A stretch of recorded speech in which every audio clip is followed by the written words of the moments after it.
Hey guys, good morning. Happy Wednesday. It's Daryl here. It's bright and early, 4 a.m. here in Connecticut on the East Coast. Okay, over the last, 3, 4, 5 days, I've really enjoyed the stories I've done. I've enjoyed going further back in the news and finding a few select stories that I really feel that kind of either make me angry, make me happy, make me worried, concerned. And I've kind of avoided talking about the impeachment, to be honest with you guys, and I'm going to tell you why right now. I'm going to be flat out honest and just tell you why it bores me. It does, and I'm guessing it probably bores a lot of you too. Now, once again, I'm going to tell you my secrets here.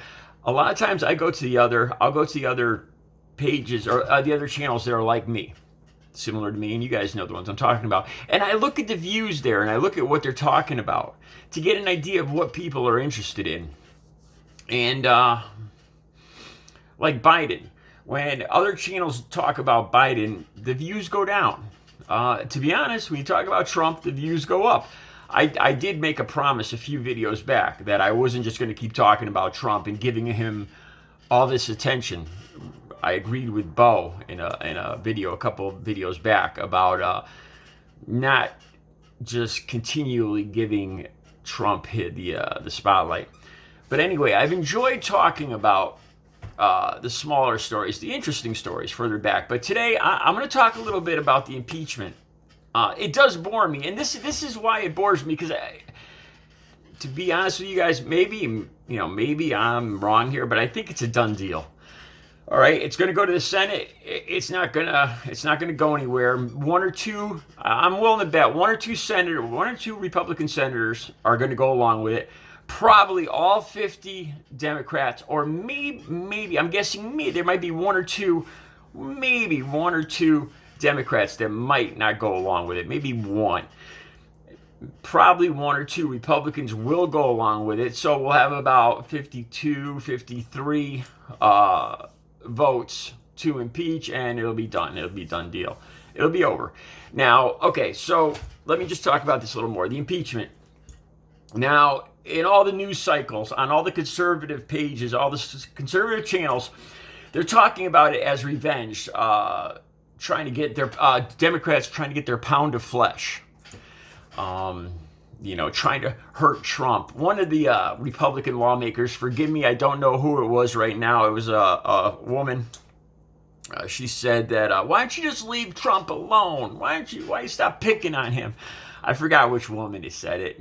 One of you, I'm sure somebody will tell me in the comments.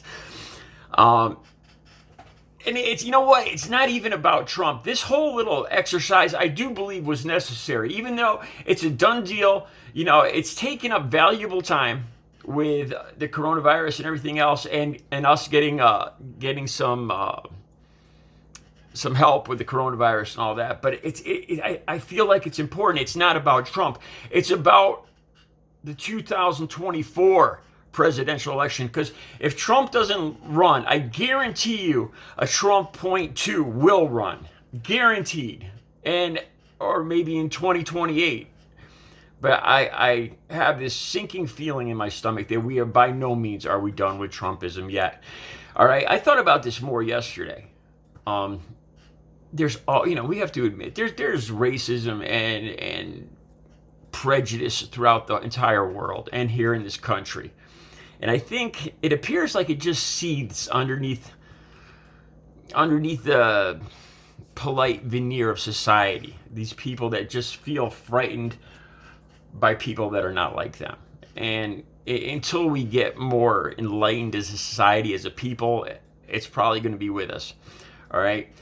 When Obama became president, I'm looking back. They say hindsight's 2020. We looked back at Obama. And when Obama became president, man, I was overjoyed. A lot of Trump supporters voted for Obama.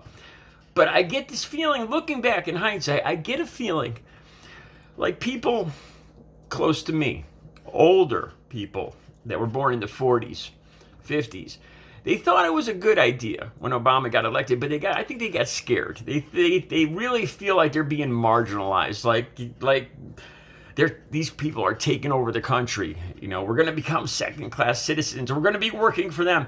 It's all crazy nonsense paranoia. It really is. I don't think these people realize that just because the color of somebody's skin is different doesn't mean they're like evil or they think differently as a human being. We all think, we all have hearts and brains. We all think the same, and so anyway, when Obama became president, I think by the end of Obama's presidency, there was people that were scared. The older people, the people that are frightened, the people that have to be dragged kicking and screaming into the present or into the future. And we got this backlash, and you see it now with Trump, or you saw it with Trump. And then it culminated with this ridiculous riot at the Capitol. And then there was a backlash the other way. And just like, it's almost like a pendulum, and what I seem to see is that pendulum was going back and forth kind of slowly. Like back maybe in the 70s or 60s, it started to swing pretty far back and forth. Then in the 80s, it kind of slowed down, in 90s a little bit. But now after Obama, it seems to be swinging hard again. You see what I'm saying here? You get the far right or far left, or the people that are just fearful and fearful of anybody that isn't their religion or their race. And then the other people that want to have an enlightened society that don't see that. And this pendulum starts swinging back and forth, farther and farther. And I think we see that now, which makes me believe that in 2024, I really get the feeling that we're going to have some wild variations, presidential candidates. Guaranteed, we're going to have a Trump point two in 2024. And this brings me to why we need this impeachment. We have to hold this guy responsible.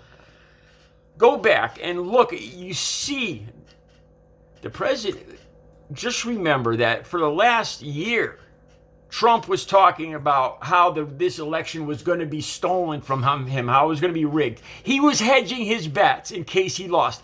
He is a narcissist. He can't lose. He is frightened. He is scared to death of losing. He started hedging his bets in case he lost. So if he did lose, he would have an excuse because he cannot lose at any cost. That's the definition of a narcissist, people. So he started convincing people months ago that if he lost, it was a mistake. It was stolen. That's what happened. If he had won, the election would have been fine. The mail-in votes would have been okay. It worked out. We stopped any kind of, but since he lost, he needs an excuse for it because mentally it is a psychic death for Donald Trump to lose anything as a narcissist. And you see that he has this fear, and the fact that he started calling this election fraudulent months ago, got to tell you something. He is the almighty president that was supposed to bring in the storm, but yet he knew this election was going to be rigged, but he couldn't do a damn thing about it. Is really? And he was in control of the Congress, and for 2 years he was in control of everything. And then he was in control of the presidency and the Senate. And he still couldn't do a thing about this supposed rigged election. That's because there was no rigged election. And then he had to develop this deep state, something that he can't control, supposedly. It's this never-ending rabbit hole of nonsense to prop up a narcissist president. And we have to stop it and put an end to it now, before somebody uses this as their narrative in 2024. That is the purpose of this impeachment. This impeachment is necessary, that he is called on the carpet to answer for this nonsense. Otherwise, people are going to see it as a road to go down. We're going to have more narcissists down the road doing the same thing, using the same formula. They see how how Trump gained this huge amount of political power from this method, and they're going to use it again, and he has to be called out on this. It's not about making America great again. It's about using America's patriotism to support a narcissist. And he needs to be called out for it, and he needs to answer for it as much as we possibly can make him. And that is the point of this impeachment. Even though it's boring and we know how this whole thing is going to end, he's going to get off. He's going to spin it his way, as he always does. The Republican side of the aisle is already starting to kind of forgive and forget the whole horrific mess we saw at the Capitol, which drives me crazy. How every time Trump leaves these piles of excrement in his wake, the Republican Party dresses it up and pretties it up and perfumes it up, and we just kind of forget about it and put it in the rear view mirror. And I hate that. That's why we need this impeachment, to have him answer for this, for undermining our country. All right. I've ranted enough. I'll be back later with another video. You guys have a good Wednesday.